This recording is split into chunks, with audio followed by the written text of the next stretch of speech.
So let's generate our motivation.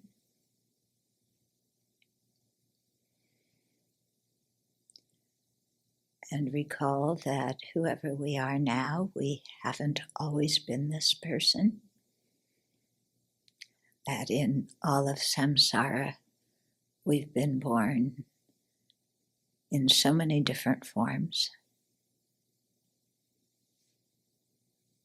had so many different experiences. And in many of those different forms we've been born into, we had parents. We were born from a mother and a father.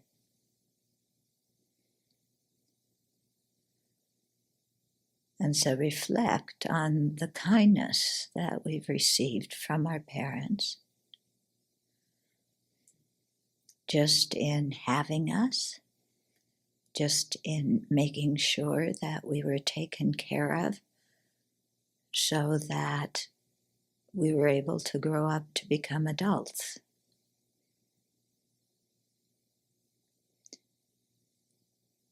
Of course, there's probably many other kindnesses as well, and some of those may have been shown us by other caregivers or relatives or family friends. But there's something special about somebody giving us this body, which is the basis of our precious human life, and the basis of, because we have a precious human life, of being able to meet the Dharma and practice the Dharma.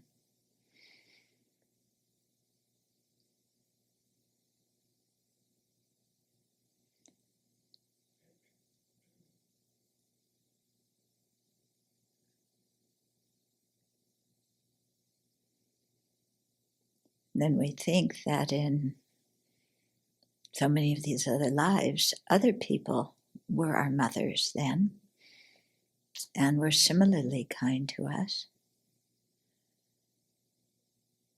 So that in beginningless samsara, when we look around, everybody has in one rebirth or another been our mother, our father, whoever it is who took care of us, who raised us,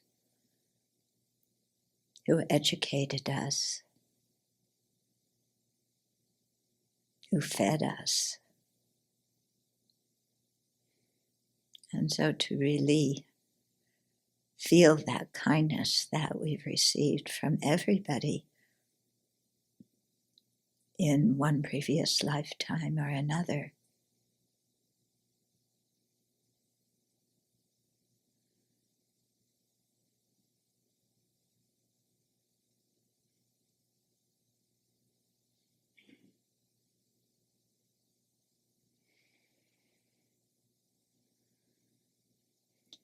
When we really think deeply about it and open our eyes to the kindness we've received, then automatically there's the desire to repay that kindness.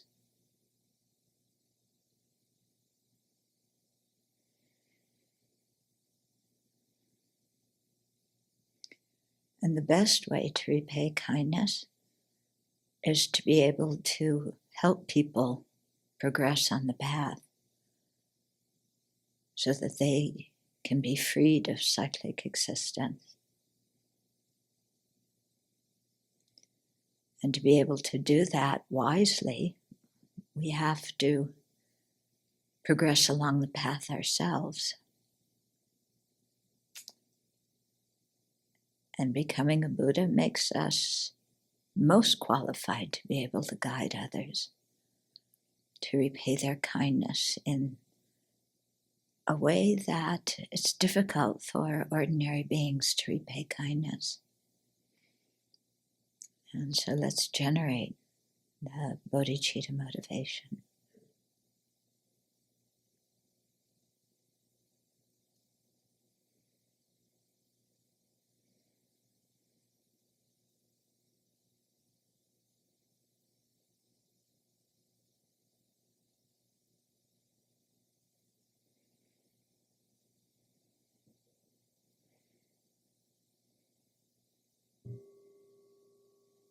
So this meditation of remembering the kindness of other sentient beings when they were our parents, it's one that requires some feeling for rebirth. Yeah. And it's one that requires an open mind to really see other beings' kindness. Yeah. Instead of getting stuck in our stories. So it's interesting, in Buddhism, when we talk about rebirth, and here it is, in this bodhichitta meditation, about having many different rebirths and other sentient beings having been our parents. And one of the things that makes it so difficult for us to think about rebirth is that we are so stuck in our present identity of being who we are right now that it's hard to imagine being anybody else. Even imagining being a baby is hard for us. Yeah, because we have a feeling, oh yeah, I imagine that I'm a baby, but I have the same mind I do with the same cognitive abilities and language, and I can talk to myself and explain what's happening and so on. Of course not. It's hard for us to imagine being old or even being senile. Yeah, because that's like another person. And so often, in Buddhism, if we look, so many of our meditations are asking us to imagine not being who we are now. Yeah, to realize who we are now is just a karmic bubble. Yeah, it's not a solid personal identity. And so similarly, in this meditation, we start thinking that other living beings have been our mother. And this one really throws us off. Yeah. You mean, all these other people have really been my mother? You mean that turkey out there in that garden was once my mother? Do you think, that spider that I took outside today was once my mother and was kind to me? Yeah. Mitch McConnell was once my mother? Oh, goodness, what kind of mother was he? Yeah. The no mother. No. But, to really think, these people have not always been who they are. Yeah, Mitch McConnell was once our kind mother. Okay, so was that turkey. So was whoever it was that you can't stand today. It rotates day to day who you can't stand. And to think, that our relationships have all been very different from one life to the next. We haven't always been who we are. They haven't always been who they are. And so this gives room for us to really see that how we relate to other sentient beings, there's so much flexibility, so much change in it. Okay? And it really is very helpful not to make relationships too solid. Okay? And similarly, when we have to, in this meditation, think about the kindness of our mother, then some people, it's hard for them to go to kindness. It's instantly, well, but she didn't do that, and she didn't do this, and my father did that, and didn't do that, and blah, blah, blah. And a litany of, everything we feel went wrong in our childhood. And yet this meditation is about seeing the kindness. So we're asked to see the kindness, and our mind responds with, this is everything that was wrong. Isn't that interesting? Yeah? Did you have that reaction when you first heard this meditation about the kindness of the mother? Yeah. Oh, yeah, that's very nice to say, but. Yeah. And I found that it's extremely important to be able to look at and really see for what it is, the kindness of our parents. Yes, that other stuff may have happened, but it's not happening now. And that's not the essential point of the relationship with our parents. The essential point is that they gave us life and they took care of us. And if because of their own karma and their own incapacities, they couldn't take care of us, they found somebody else who could. Yeah. And I think that's really important to think about. Yeah. Even, you read sometimes about people finding babies abandoned in subway stations or in the forest or wherever. Still, even if we were that kind of baby, that happened to us as a baby. Like, I remember there was one person, it was Christmas time, and there was the manger scene in some church, and somebody came and put their baby there, But look, at that mother, she couldn't take care of her baby, but she put the baby somewhere where somebody would find it and take care of it. Yeah. And so to really, get it through our thick skulls, as my own mother would say, it's another saying from my book of sayings from my mother, your thick skull, get it through your thick skull. That they've been kind to us, and that had they not been kind to us, we would not be alive today. Absolutely not, because there's no way when we were infants that we could take care of ourselves. Absolutely no way. Yeah, we couldn't feed ourselves. We couldn't even roll over. We couldn't put a blanket on if we were cold. We couldn't do anything as infants. Yeah. And so just the fact that we're alive today, it, indicates the amazing kindness of other living beings. Yeah. And I think it's very, very important for us to open our heart and be able to take that in. Yeah. And not say, yes, but. Okay. Put the buts in the garbage. They aren't happening now. Okay. Look at the benefit that we received. It's really rather amazing when you think about it.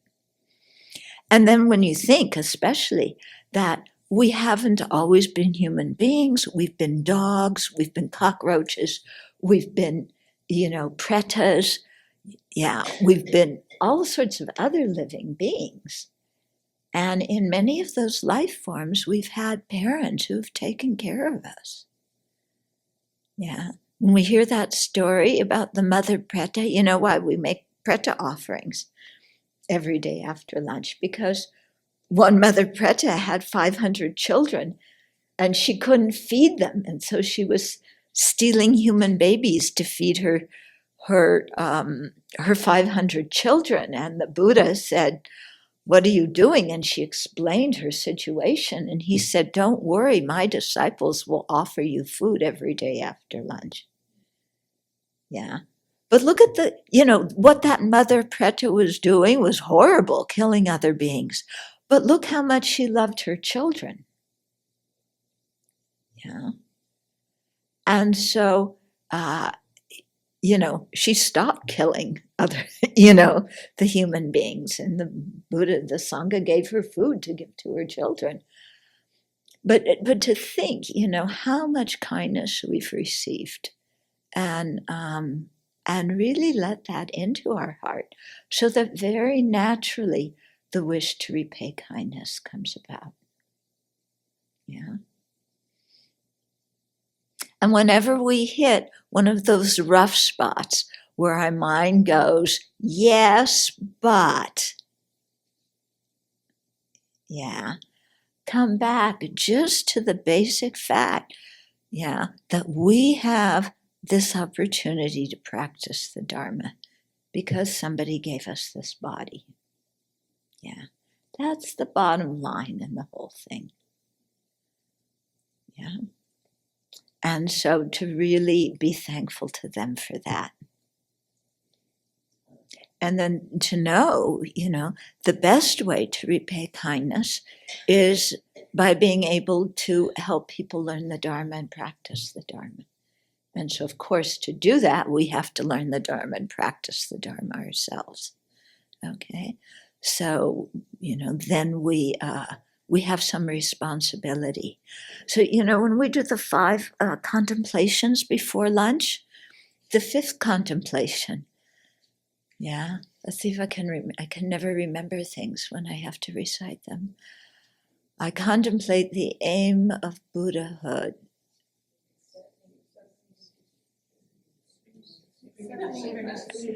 Consuming this food in order to accomplish that. Yeah? Okay. So whenever, when I say that phrase is like, I have a responsibility. Yeah? I've received this food due to the kindness of others. I have a responsibility. Yeah. And I don't see a responsibility like that as a burden. I think I see that as that responsibility as a privilege. His Holiness always talks about privileges and responsibilities. But, when you think about it, the responsibility to practice the Dharma, to repay the kindness of others, is actually a privilege to be able to practice the Dharma, isn't it? We're privileged to be able to practice the Dharma. But we have a responsibility because we have the circumstance due to the kindness of others. Yeah? So we shouldn't feel kind of inflated, like, well, I have a precious human life, and so I'm special because I get to practice the Dharma. If we have that kind of attitude, then we've missed the boat. Okay. So, I was writing what I'm working on now. I was doing this meditation today, and I find that, it's been 40-something years working with this meditation, and just to see how the mind has progressed. Yeah. And I must say that this meditation, I had the same reaction that many of you did the first time I heard of it. Was like, what? Or as you would say, double what? And but I found that really sticking with that meditation, it really helped me clear up so much stuff, mental stuff, that I had accumulated about my parents. Yeah, it helped me let go of so much stuff, even though it was a tough meditation. Okay.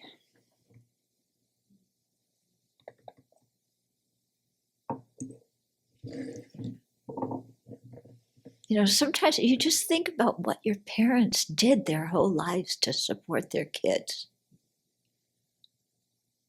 Yeah? Would you live your life the way your parents lived their life in order to support their kids? Would you want to do that? I wouldn't, and yet they happily lived their lives, or unhappily, but they did it, because they cared about us. Yeah, really kind of amazing when you think about it. And we all would get up in the middle of the night screaming, another phrase from my mother, screaming bloody murder. Did your mother say that too? Okay. No? Oh, you, okay. Okay. Okay. Blue murder. Blue murder? I don't know what it means. But I don't either.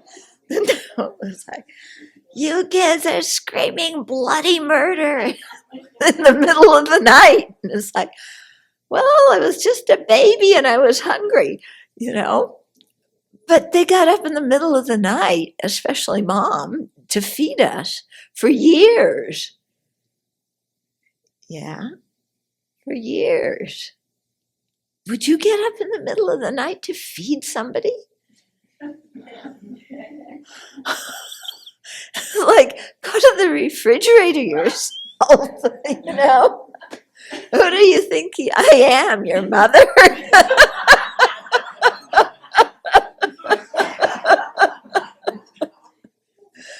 Yeah, but you really, you think about it and how they did that. Change the diapers and when I was a baby, they didn't have throwaway diapers. Yeah.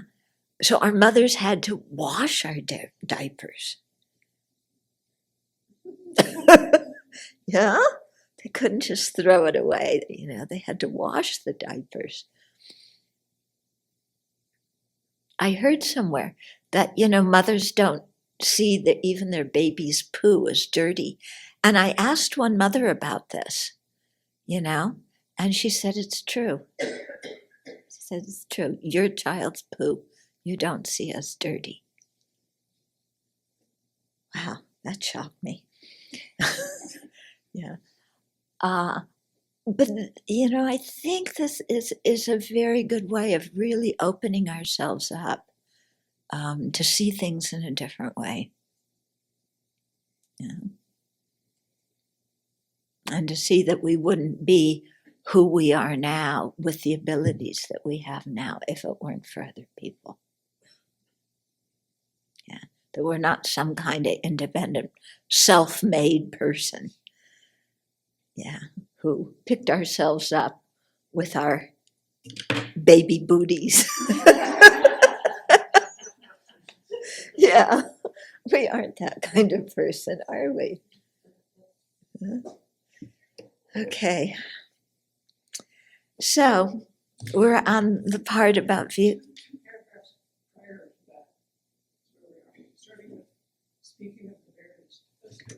Oh, that's where we left off?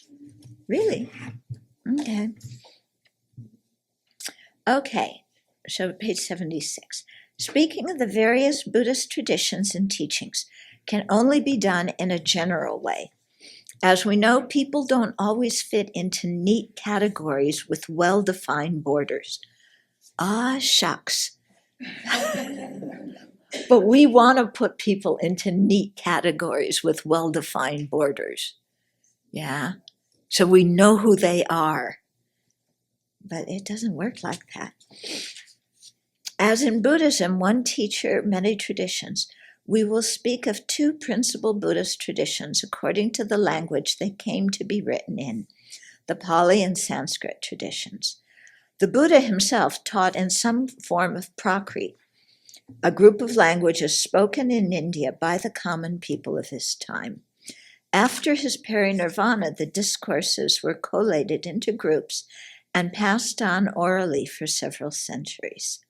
So there were specific groups of monks, and I imagine nuns too, who would memorize different sutras, and they were responsible for memorizing those sutras, teaching them to their students, and keeping that sutra alive in verbal form. They didn't have Xerox machines, they didn't have computers, they didn't have typewriters. Yeah, there was some form of writing, but it was slow, and so everything was passed down orally, which is quite a feat. So those the people who memorized were called banakas or banakas, and that's where the term Bante comes from. That in the Theravada tradition, what you call the elder monks is Bante, and it comes from that term Banaka. The earliest written text we have date from around the 1st century BCE. And the texts were first written down, well, His Holiness's theory, is that even at the time of the Buddha, there were people who wrote down the texts, the Mahayana teachings, but didn't, promulgate them profusely in society because they weren't suitable for the people of that time. But he thinks that somebody must have written down something, so because he really thinks that the Mahayana Sutras were spoken by the Buddha at the time during the Buddha's life.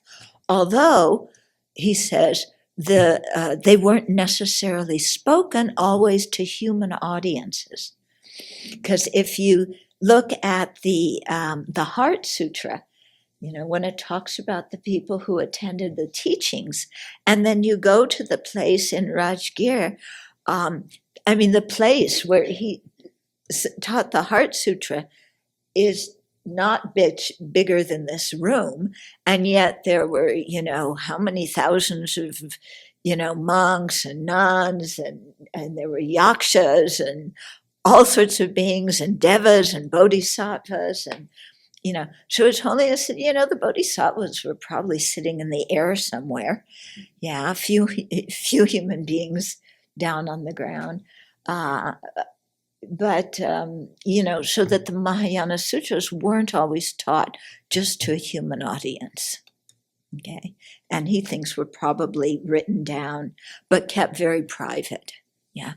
But the story, as we hear it from the Theravada tradition, is that it was passed down orally.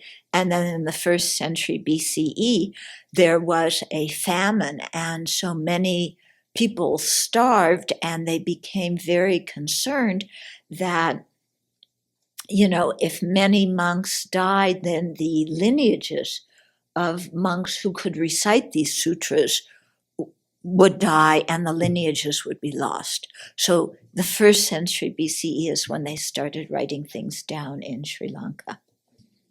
And that's why they did. And both Pali and Sanskrit emerged as primary languages for transmitting the words of the Buddha. So both Pali and Sanskrit it seems, there's so many different opinions on this, but it seems like both of them were the languages of the intelligentsia. So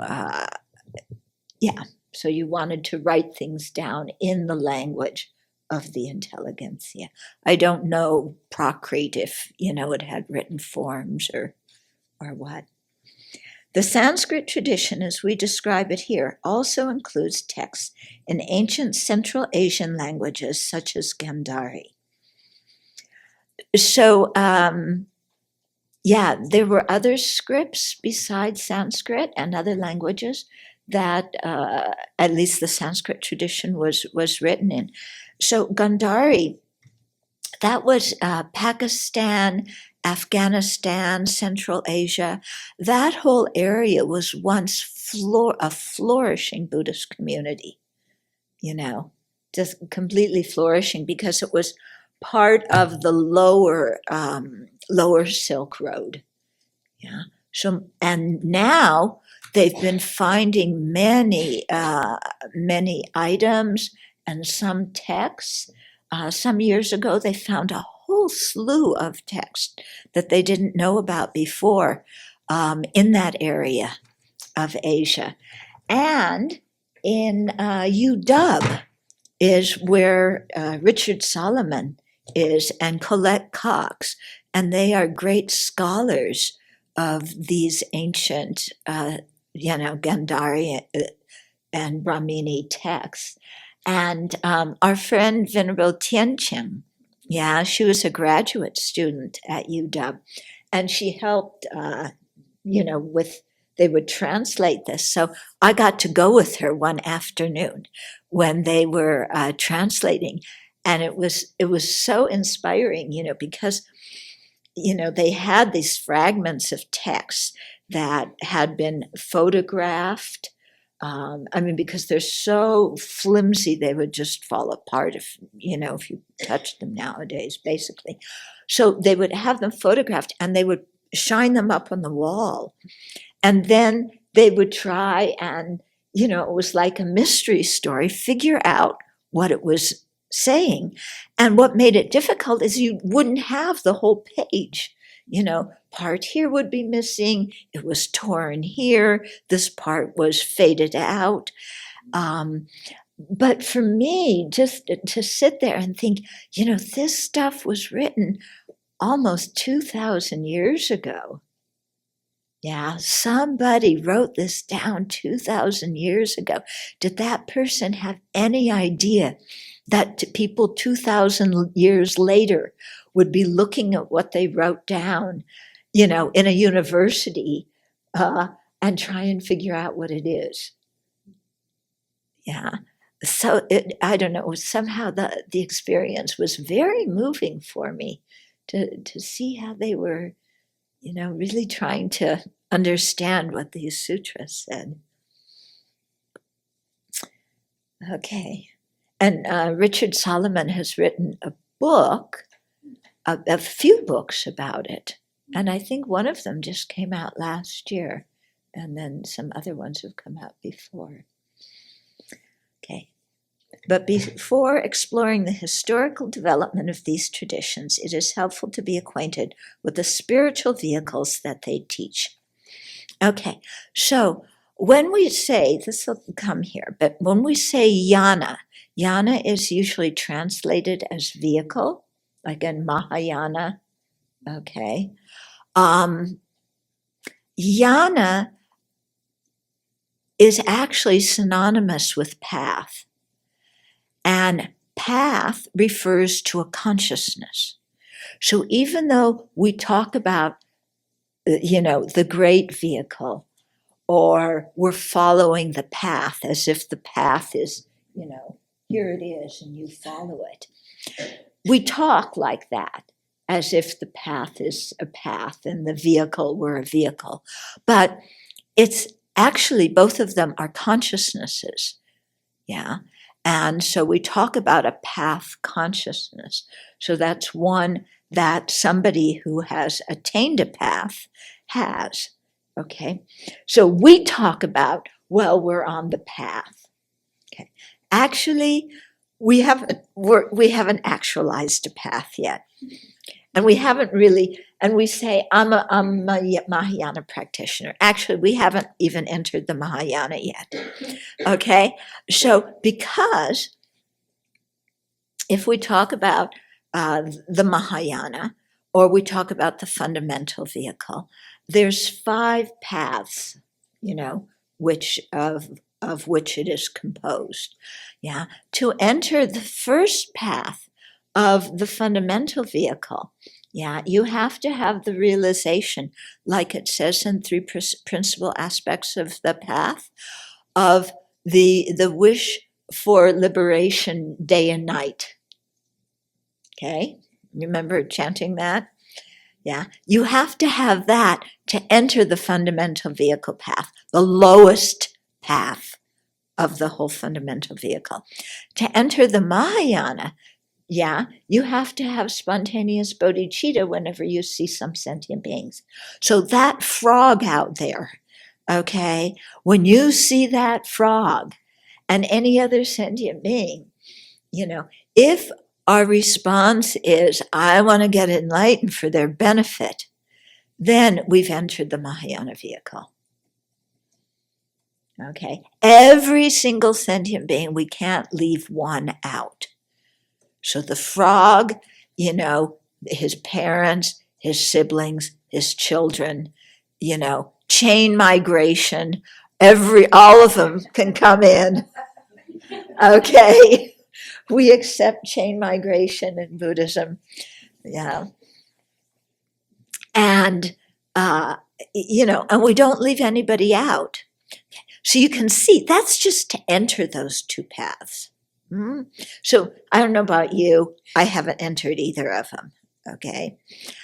But the path, when we say the path, it means a consciousness with, starting with those kind of realizations and then developing the realizations of emptiness and so on and so forth. Okay.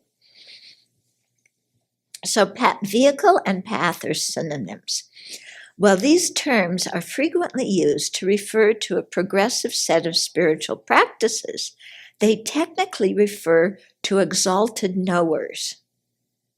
Okay, so these are wisdom consciousnesses that are conjoined with the uncontrived determination to be free from samsara. Okay, so some kind of wisdom consciousness that's conjoined with the uncontrived determination to be free from samsara.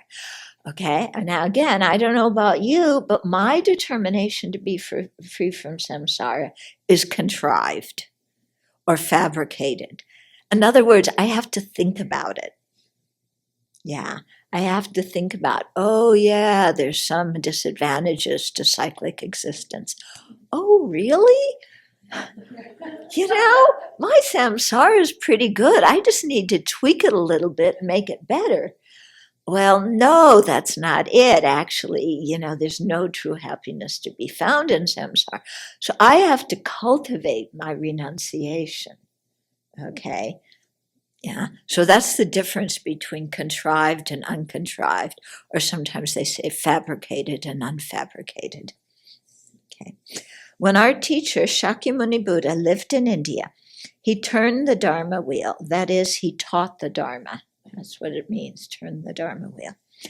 And specifically, turn the Dharma wheel means that a Buddha taught the Dharma in a place and historical time when the teachings were not yet available publicly. Okay? So before the Buddha lived, you might have lived on this planet. Now, there were no such things as precious human lives then because, the Buddha had not come, the teachings weren't available, there was no Sangha. Okay. So turn the wheel, the Dharma wheel means to set all of that in motion. Okay.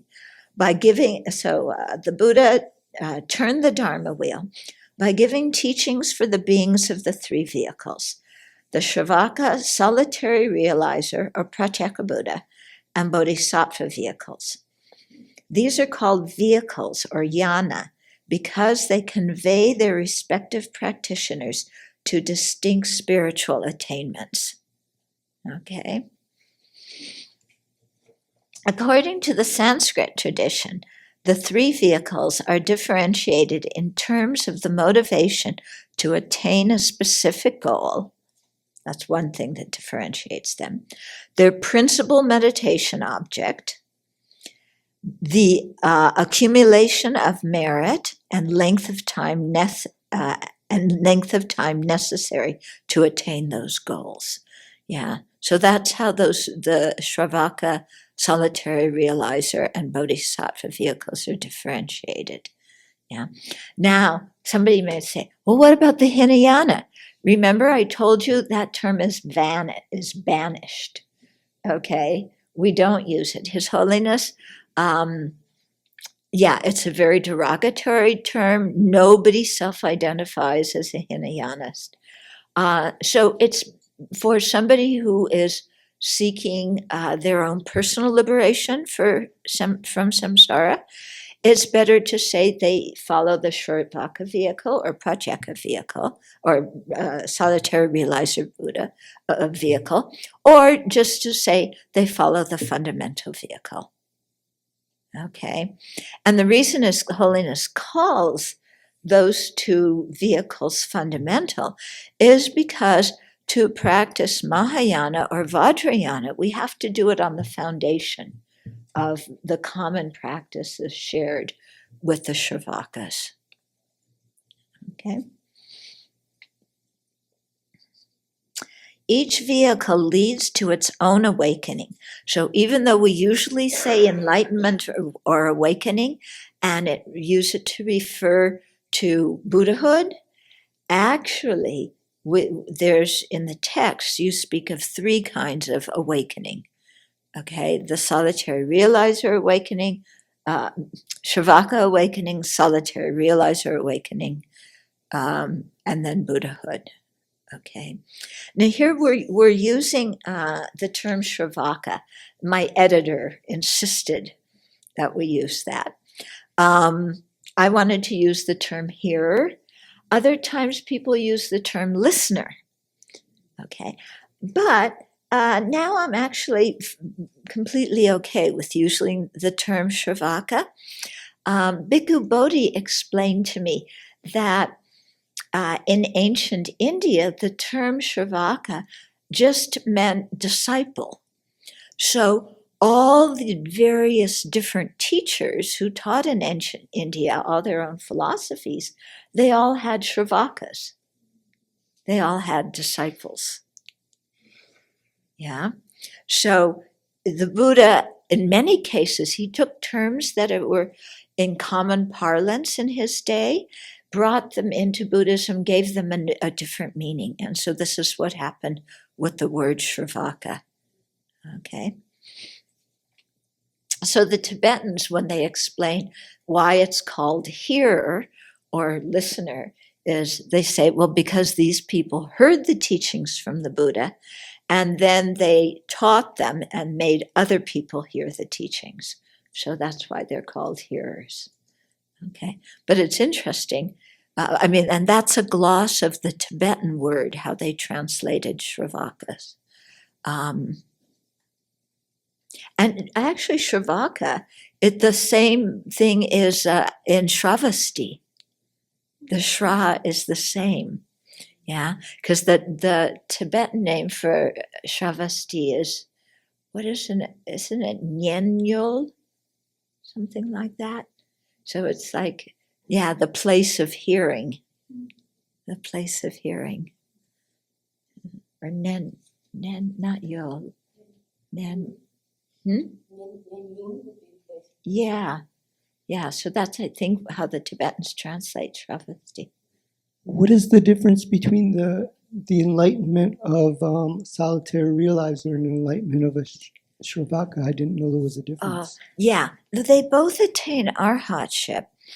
A Sravaka doesn't, a solitary realizer has to practice much longer to attain their awakening than a Sravaka does.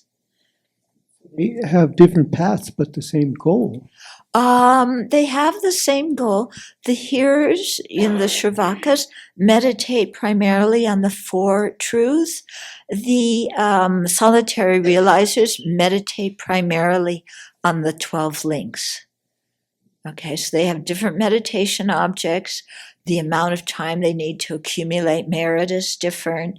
The solitary realizers, there's different kinds of them, but the rhinoceros-like solitary realizers in their last life before they become a Buddha are born in a time when no Buddha has descended, and they teach the Dharma through hand gestures.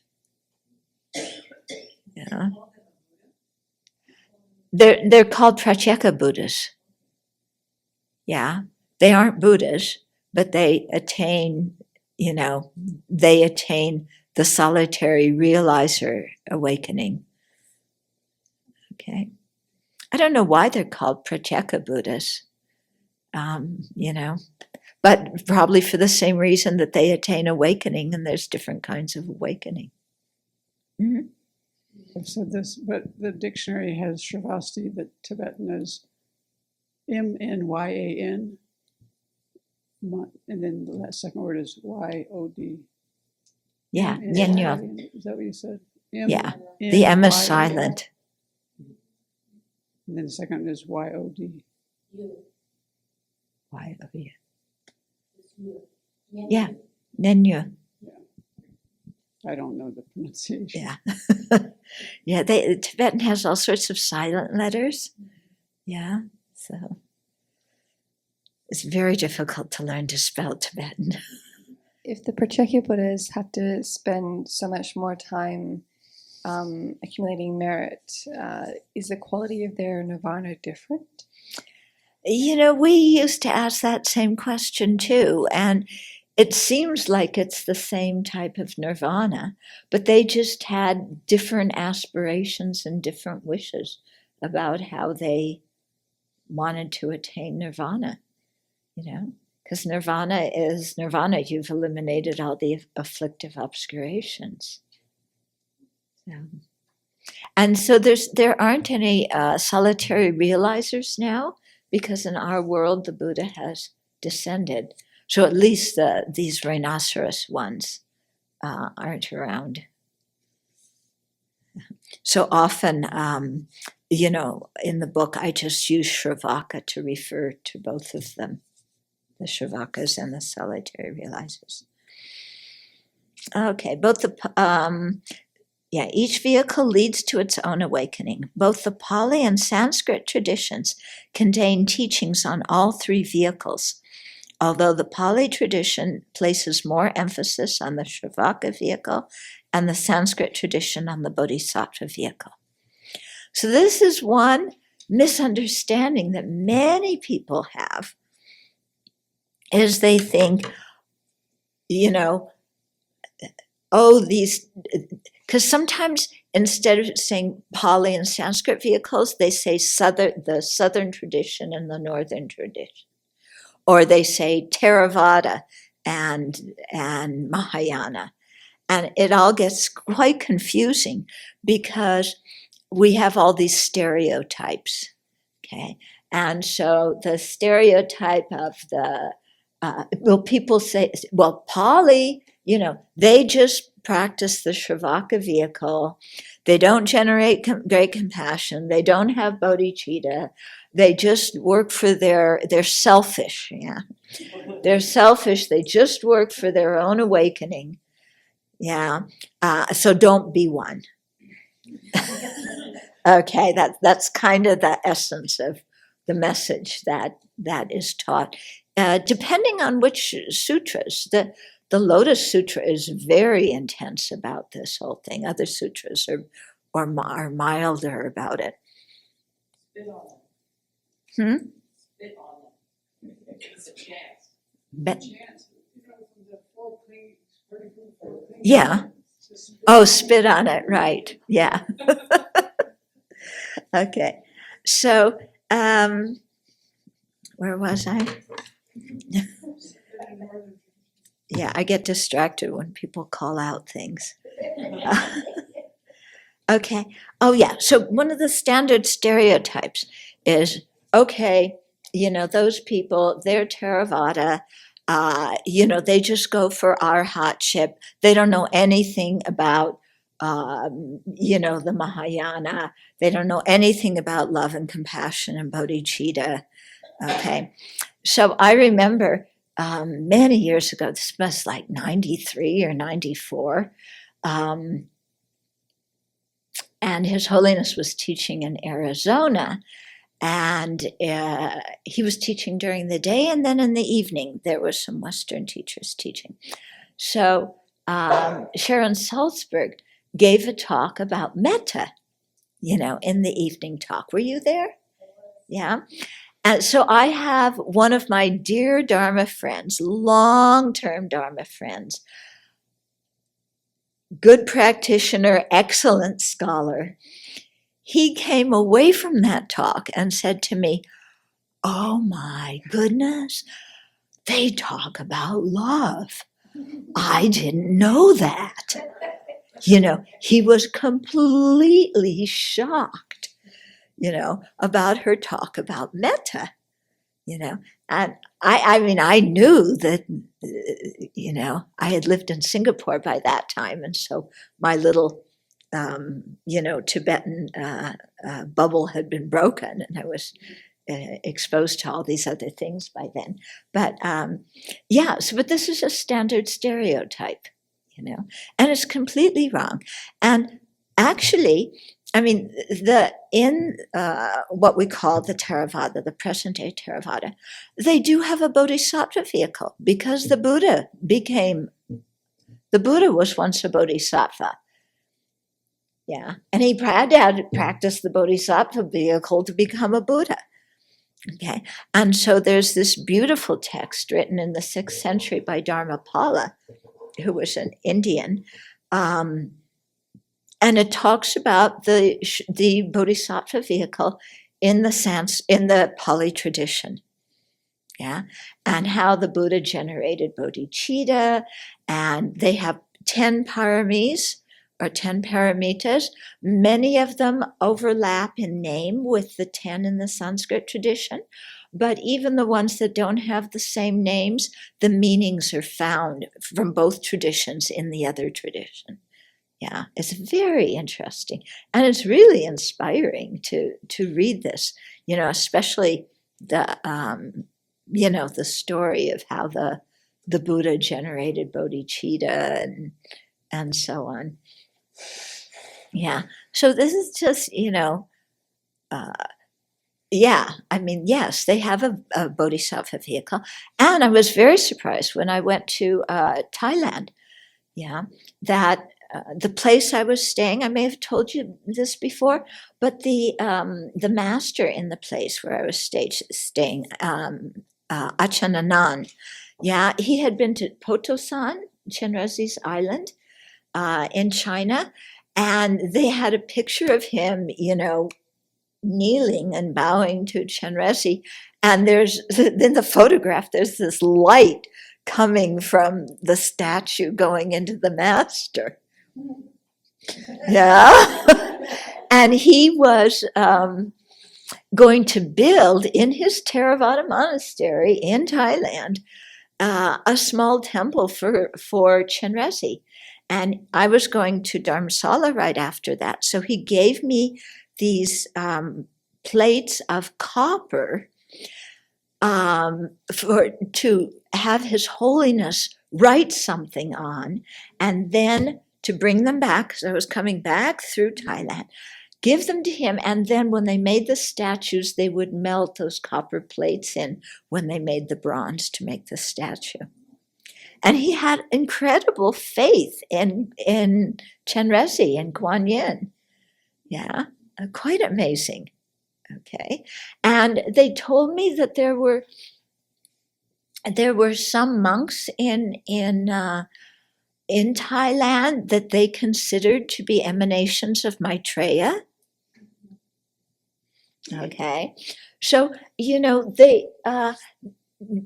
When I mentioned, because our tradition talks about 1,000 Buddhas of the fortunate eon, Bhikkhu Bodhi didn't seem familiar with that term, but yes, in our particular eon, there's many Buddhas, and Shakyamuni Buddha is the 4th, and Maitreya is the next Buddha. The difference is that in Theravada they say, I'm getting way off track, but anyway, they say that the Buddha is also an arhat, and then actually in our prayers too, to the teacher, transcendent destroyer, faux destroyer. Faux destroyer is the English equivalent for arhat. Okay, so the Buddha is an arhat. The people who finish the Shravaka vehicle are also arhats. And they say that the difference is that the Buddha appeared in a time when the Dharma was not propagated, and he propagated the Dharma. Okay, so that's one way in which the Buddha was distinguished from the arhats, but they say that their realization, their enlightenment is the same, but the Buddha had kind of special compassion, and he taught the Dharma. And, not everybody's going to become a Buddha, because Buddhas are only the wheel turning Buddhas who teach the Dharma in these dark eras. Yeah. And so everybody else becomes arhats, but in their mind, the difference between an arhat and a Buddha is not this huge difference that it is in the Mahayana. Yeah. And it was very interesting, those of you, when we were at the monastic gathering this last October, in one of our first sessions, there was a huge discussion about the difference between an arhat and a Buddha. And Venerable Sangha was talking about that. And, she was up on the panel. And oh boy, some of our Theravada friends were not very pleased when they heard about how the Mahayana speaks of arhats. And they were saying, but, Buddhas are also arhats. So this is the kind of thing, where you have to, be very delicate and think about who you say what. No, what you say to who. Okay? Because we don't want to offend anybody else. Okay. And when we had a breakout group, the migrate breakout group, they wanted to talk about this a little bit more. So I described how, according to the Mahayana, that the Shravakas become arhats, and they're in their peaceful samadhi on the ultimate nature of reality.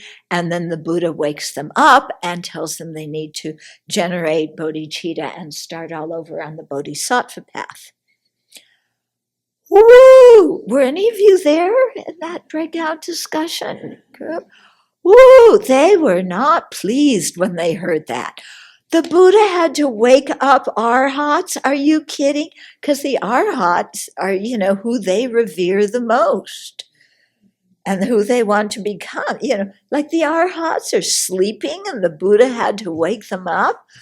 They were really quite offended. So, so I'm just warning you next time, if you happen to be in that kind of, situation, don't repeat exactly what the Tibetan Lamas tell you,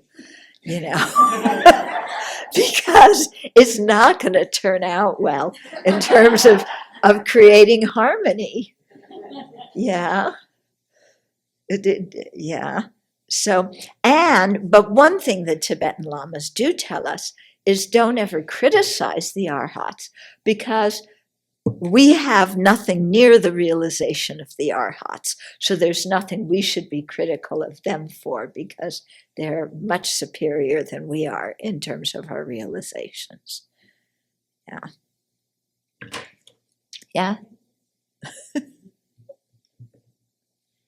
Yeah, so now I'm getting a bit confused with the presentation of the tenets as is given in the Tibetan system. The lower tenets accept the three vehicles, and they accept that there are different fruits. That the fruit of the lower vehicle of the Sravaka and Pratyeka vehicles is the arhatship, and that the fruit of a bodhisattva vehicle is Buddhahood. And that it's differences in attainment. It's not just being an arhat, he also has omniscience. So would you say that in modern day Theravada tradition there's they different views of seeing the Buddha? They have different views. The Theravada and the Mahayana have different views of who the Buddha is and what the qualities of the Buddha are. Yeah. So is the presentation of these tenets where they say that the lower systems accept that the fruit of bodhisattva vehicle is an omniscient Buddha. Is that not completely correct? All-knowing. They say the Buddha's all-knowing. Actually, the term is the same, but it's translated different because they want to give it different meanings. Because I I'm not sure about the lower schools, but I know the Theravada, and you can find this in the Pali Canon, that they say that the Buddha knows everything, but he has to turn his mind to that object in order to know it. Whereas the Mahayana says it automatically just appears to his mind. Okay, so that's one difference, between how they see the Buddha. And, our Theravada friends are, often saying, you guys have made Buddha into a god. Buddha was a human being who practiced the Dharma, who attained these results. And now you've made him into a god. He's in a pure land with this body of light and all these bodhisattvas. And, he does all these magical things, and he appears and disappears and all this kind of stuff. And they say, you've just exaggerated who the Buddha is. Okay. So it depends. Not everybody says that, and they don't necessarily say it in that way. Okay. But that's, there is a difference in how the traditions see the Buddha. Yeah. It's different from being arhat. Well, no, they say the term arhat. I mean, everybody, both traditions say the Buddha is an arhat. Okay? Yeah. So it's curious. I've always wondered, when the Mahayana says the Buddha is an arhat, what do they mean by arhat? Yeah. Because the Pali tradition view of an arhat, it's quite specific. Yeah. And they say, yes, the Buddha is an arhat. But the Mahayana makes a difference between a Buddha and an arhat. So why do they call the Buddha an arhat? There must be something left, historically, with the early schools and the evolution of how they develop prayers and so on. Because that verse that we chant, to the founder, teacher, transcendent destroyer, that verse is also in the Pali, almost exactly. So, that same verse must have started out in all 18 early schools, and then, was in the Mahayana also. But I wonder what the Mahayana, if they define arhat specially there. Not in the research I've done. They seem to define arhat the same way, even when they call Buddha an arhat. But then they also call him Bhagawan. Yeah, and that's different from, in the Mahayana way, from what an arhat is. Anyway, if you don't get any other point, you can get the point that names and categories are extremely confusing. Okay? And we haven't gotten into anything yet. Yeah, I tried to simplify it in this volume, but oh my goodness, when you get into all these different vehicles, and then you have Theravada, and you have Vajrayana, and you have Tantrayana, and you have things, and then you have Vipassana, and in the West, people say there's 3 traditions: Vipassana, Zen, and Tibetan Buddhism, or Vajrayana. And so in the West, people equate Tibetan Buddhism with Vajrayana. That is incorrect. Yeah, they also have Vajrayana in Japan, and not all of Tibetan Buddhism is Vajrayana. That's why it's His Holiness's fundamental vehicle, because Vajrayana is a branch of the Mahayana, and you practice Mahayana on the basis of the fundamental vehicle. Yeah, but in the West, then Vajrayana, Zen, Vipassana, Zen, and Vajrayana. It's like, first of all, Vipassana is a meditation technique that is found in every Buddhist tradition. So why do we call one Buddhist tradition in America Vipassana when, you know, the Zenis practice Vipassana, we practice Vipassana. Yeah. But now Vipassana has come to have just a certain meaning in America. And then Zen, yeah. So people don't even know that there's so many different Mahayana traditions.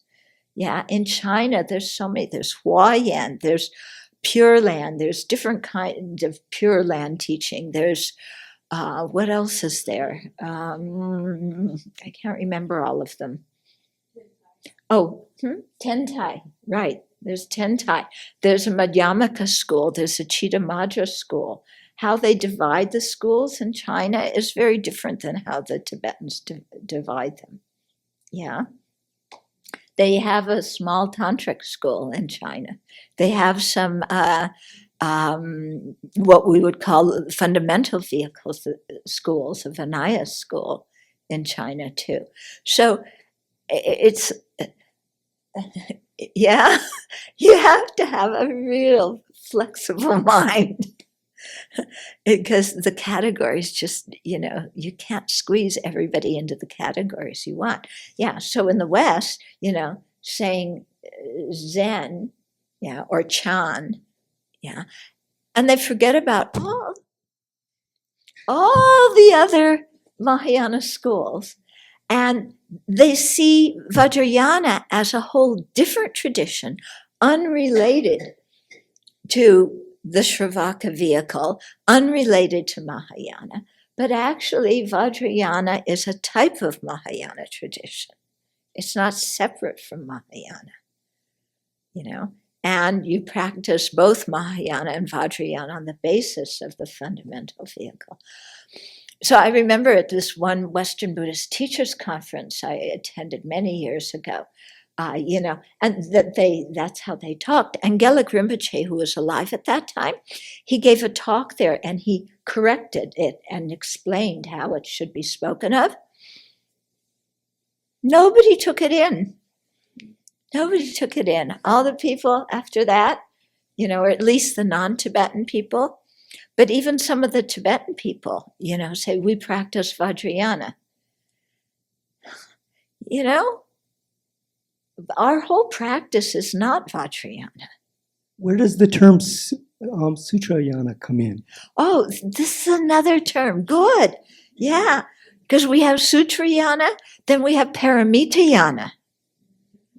Okay. Then we have Vajrayana. So Sutrayana, I can't remember if I have it in this book or not. It doesn't look like it. Yeah.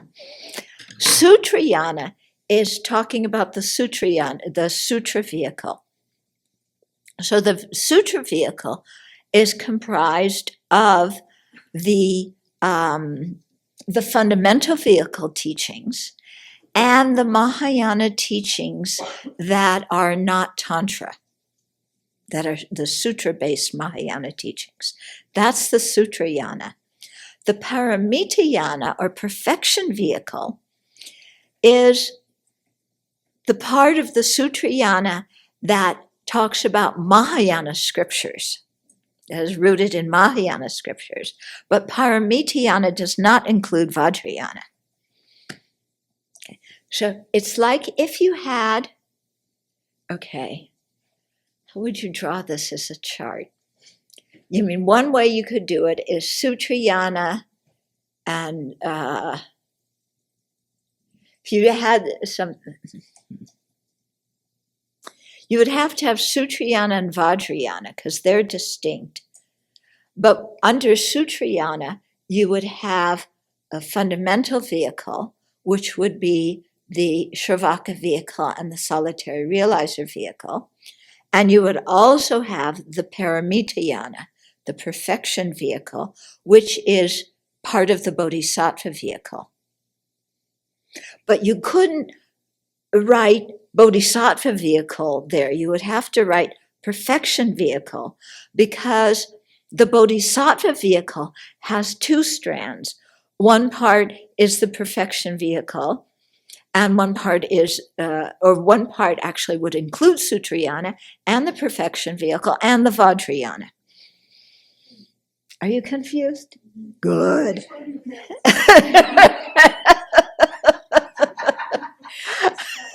Yeah. Yeah. And is it 3P or 4P? Yeah. It's just words. Yeah, quite, quite confusing. Okay, so we read something. Yeah. Okay. So both the Pali and Sanskrit traditions contain teachings on all three vehicles. Okay, although the Pali places more emphasis on the Shravaka vehicle and the Sanskrit on the Bodhisattva vehicle. Okay, so, the Sanskrit tradition has the Mahayana teachings, the Vajrayana teachings, and within the Mahayana text, it also describes how to practice to become an arhat following the Shravaka vehicle and the Pratyeka Buddha vehicle. Okay. Sometimes the Shravaka and solitary realizer vehicles are subsumed under the name fundamental vehicle. While both the Pali and Sanskrit traditions explain the Bodhisattva vehicle, in the Sanskrit tradition, it is called the universal vehicle, or Mahayana, and relies on sutras that were widely disseminated later. So they were disseminated later, but from the viewpoint of the Mahayana, they were not written or spoken later. Okay. The Bodhisattva vehicle, and the Tibetans don't tend to use the term Bodhisattva vehicle, they just use Mahayana. But when we're talking to our Theravada friends, they're not so fond of the word Mahayana, because Mahayana implies Hinayana. Okay, so, I'm trying to write this and not offend anybody. Difficult. Okay, well, both the Pali and Sanskrit traditions explain the Bodhisattva vehicle, and the Sanskrit tradition is called the universal vehicle and relies on sutras that were widely disseminated later. The Bodhisattva vehicle is further divided into two according to method: the perfection vehicle and the tantric vehicle. Actually, okay. These are both practiced on the basis of the fundamental vehicle, and the tantric vehicle is also practiced on the basis of the perfection vehicle. Or if you put the fundamental vehicle and the perfection vehicle together, you call that the sutra vehicle or sutrayana. The tantric vehicle can also be divided in different ways. One way is explained in an explanatory tantra, the Vajratent Tantra, which speaks of 4 tantric classes: action, performance, yoga, and highest yoga tantra. But the Nyingma don't divide the tantra. They have a whole different thing. They talk about nine vehicles. Okay? No, not all are tantra. They talk of 9 vehicles. The first 3 are Shravaka, Pratyeka Buddha, Bodhisattva. Then the next 3 are comparable to the 3 lower tantras. And then the last 3, you have what Adi, and the top one is Dzogchen. Okay, so they have a 9 vehicle system. And the Nyingmas have a different canon because they have all these tantric texts that somehow, a lot of them got destroyed before the New Translation School came in. So the Nyingma and then the New Translation Schools don't have the same tantric texts. There's some overlap, of course, but not exactly the same tantric text. Okay, so then you look at the chart. Okay. And so you see, in this division, nowhere does it say the Vipassana tradition, or the Zen tradition, or Tibetan Buddhism. And His Holiness says that he feels very uncomfortable when people talk about Tibetan Buddhism, because then we should talk about Laotian Buddhism and Sri Lankan Buddhism and Thai Buddhism and Korean. We do talk about Korean and Chinese and Japanese Buddhism, but then, each of the Theravada countries, we should talk about it as if they have their own Buddhism too. And in some ways they do, because I was present when, this is something that's really cool. Tartang Tulku, he's a Nyingma Lama in the Bay Area. He's a layperson now, but he sponsors the reading of the canon every year in Bodh. So I happened to be there one year when they were doing it. And they did a huge Sangha for all the Sangha that was there. And it was amazing. There was a whole procession to the tent where there was the Sangha and there was an elephant leading it and an elephant in the tent. And, it was this traditional, the way Indians do things. Yeah, it was beautiful. It was really beautiful, with all the flowers and offerings and things like that. Anyway, after the Sangha then people, because they sponsored this so that all the Theravada monks can read the Pali Canon. But they pretty much have the same Pali Canon. There's a few more texts, I think, in the Burmese version of it than in the others. One of them has a few more texts than the others. But the way they pronounce the Pali differs, and the way they chant differs. So under the Bodhi tree, they had a Thai section and a Sri Lankan section and a Burmese section and a Laotian section and a, what's the other one? Starts with a C. Cambodian section. Yeah, so that they could all recite the Pali Canon according to how they do it in their own countries. And I thought it was so beautiful that there's this Tibetan Lama who is sponsoring all of that. Yeah, I thought that was just so beautiful. Okay. Let's just finish this section. Nowadays, the vehicles of the Shravakas and Bodhisattvas are prominent.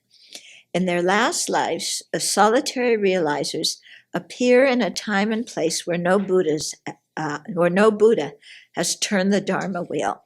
I think that's only a certain kind of solitary realizer, the rhinoceros kind. I think there's other kinds too. Since this is the case, when we speak of Shravakas, it will include solitary realizers, unless there is a specific reason to delineate their practice separately, because now we don't have any solitary realizers, well, at least in our universe. While the teachings on the Bodhisattva vehicle in the Pali and Sanskrit traditions overlap in several ways, the name Mahayana refers to the Bodhisattva teachings and scriptures in the Sanskrit tradition. So in the Mahayana, do they describe extra practices to become a wheel-turning Buddha as opposed to just a regular Buddha? No, because all the Buddhas have the same qualities according to Mahayana. And then, the rest of the 1,000 for our eon, they're already predicted. But I guess you could go to another universe and become a wheel-turning Buddha. There's plenty of space, there's plenty of sentient. There is no shortage of sentient beings who need to hear the Dharma. How does the language Gandhari relate to Prakrit? Are they unrelated or? Gandhari is a separate language, and it has its own script. Yeah. I don't know much about Prakrit, if it has its own script. Yeah. Venerable, I'm suffering from a bit of confusion. I A little wonder bit more than a why. bit. Well, according to the New Oxford American Dictionary, Theravada is defined as the more conservative of the two major traditions of Buddhism, the other being Mahayana and a school of Hinayana Buddhism. Which seems a little bit problematic that it's defined that way in a major What? dictionary. How are they defining Hinayana? What are they? They're defining Theravada as the more conservative of the two Buddhist traditions. Yeah, that's a stereotype. The other being Mahayana, Okay. and a school of Hinayana Buddhism. And in school. And a school of Hinayana And a Buddhism. Hindu. That's different than Theravada. Yeah, it's like a sub-school. Well, anyway, I'm the just reading. Oxford Dictionary. No. Yeah. But what would be the definition then of Theravada? That's not. Okay, so here Theravada. Then we got Theravada is the kind of Buddhism that is now practiced in Southeast Asia. That is, we would say, is emphasized by the Pali tradition, and we would say it's a fundamental vehicle tradition. Yeah, but when the word Theravada started being used, it wasn't one of the original 18 schools. Yeah, so it appeared later, and there's some report. What was it? Yeah, some scholar found the earliest report of Theravada was in South India, not even in Sri Lanka, where they found the term used. So, okay. Tara, it means tradition of the elders. Okay, and the Sanskrit term was Steviravada, which was one of the major categories of the 18. But the Theravada, even though it looks like it's a translation into Pali of Steviravada, it was a term that appeared much later. Yeah, and then if you have the Americans, okay, then you have the Vipassana people. Yeah, who, well, that's a whole other ballgame. I don't know if Goenka G even says he's Buddhist. I'm not sure. I heard it. Anybody know? I mean, he teaches what he teaches is definitely Buddhist, but whether he self-identifies as a Buddhist, I'm not sure. Who is he? Huh? Who are you talking about? Goenka G. Yeah, but that's what I mean. What he teaches is Buddhism, but I don't know if he self-identifies. Or it could be that the tradition maybe at one point didn't self-identify as a Buddhist, but now does. I'm not sure. We have to look it up, okay? Yeah, because I mean, how people self-identify is a whole other ballgame. Okay, where was I before we got off on that? It was something about Vipassana. Oh yeah, so the Vipassana people, they don't, even though what they practice is descendant from the Theravada tradition. Yeah, because what they practice, there were the young Americans, my generation, who went to Thailand, Burma, Sri Lanka, and they really liked the the kind of Vipassana meditation that they practiced there. So they brought that back to America, but they didn't bring back the entire Theravada tradition because they didn't think all of the philosophy, and the whole context, Buddhist context, was necessary for Americans. They just wanted the tradition to help people get in touch with themselves. So some Vipassana people may self-identify as Buddhists.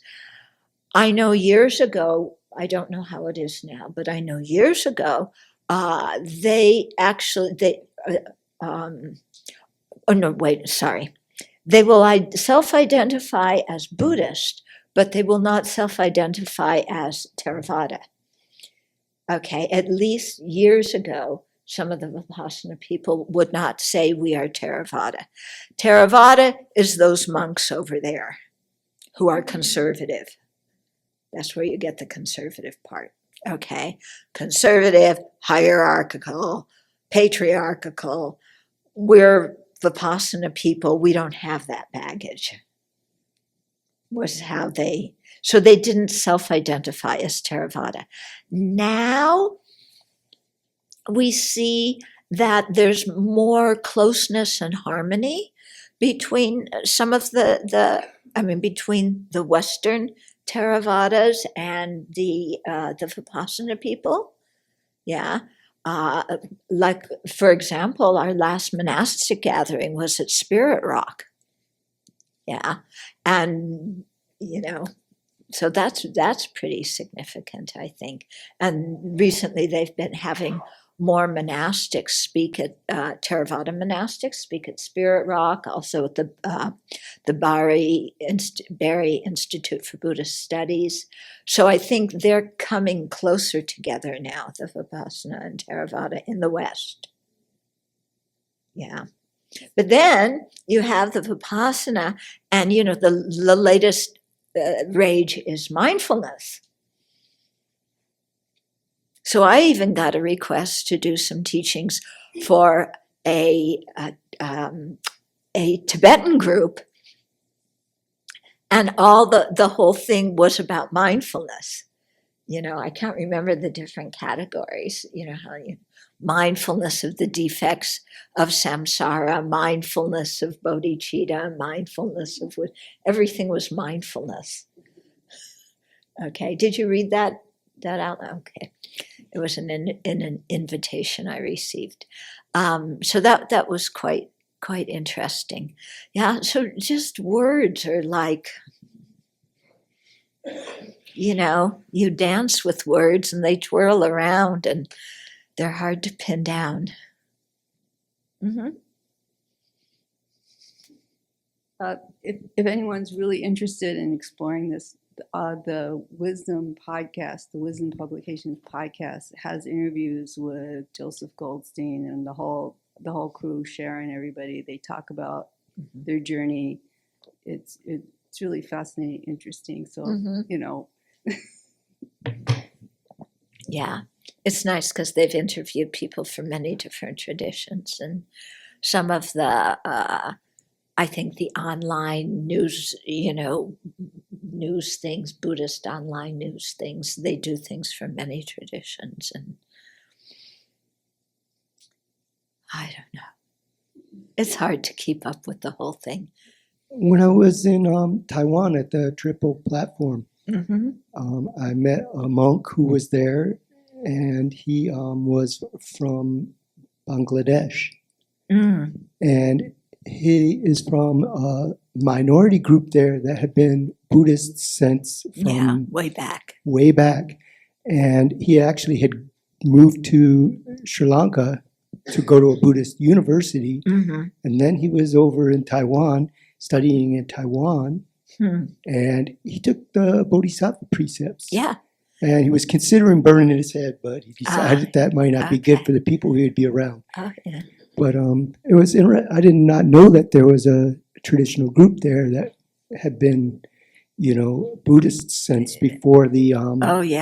Way long time in Bangladesh. And they're actually very marginalized, and they're on the area that's actually kind of near where what's the Muslim group that's fleeing the Rohingya? Yeah. They're near where they're coming into Bangladesh. Yeah. We, it stopped now, but years ago, we would get several letters from monks in Bangladesh, wanting to come and stay at our monastery. Yeah. And the reason was they wanted to get out of Bangladesh, because the living conditions were horrible. And I don't know how they are marginalized in in Bangladesh. But, of course, we know that they were contacting us because they wanted the visa, not because, they really wanted to be a part of our monastery. So are there other countries that have little groups that have been there traditionally for a long time? Probably, hidden way back up in the mountains and tribal areas. Yeah. Yeah. But he was from lower down, I think. This is, I'm forgetting, what's the name of the group? But they're in the mountains somewhere in a tribal area, the people you're thinking about. We also see, those are also the people we see who come to His Holiness's teachings in Asia, who are chanting and holding an alms bowl. They're essentially begging, and we don't know if they're real monks or not. Yeah. What's the area called? Chittagong. Yeah, Chittagong. That's the area. Yeah. A question online. Mhm. Is Buddhism the only way to liberate from cyclic existence? Since Pratyeka Buddhas liberate from cyclic existence without Buddhist teaching? The Pratyeka Buddhists follow the Buddhist teachings. It's just the rhinoceros Pratyeka Buddhists, in the life in which they attain their enlightenment, they live in a world where the Buddha hasn't taught.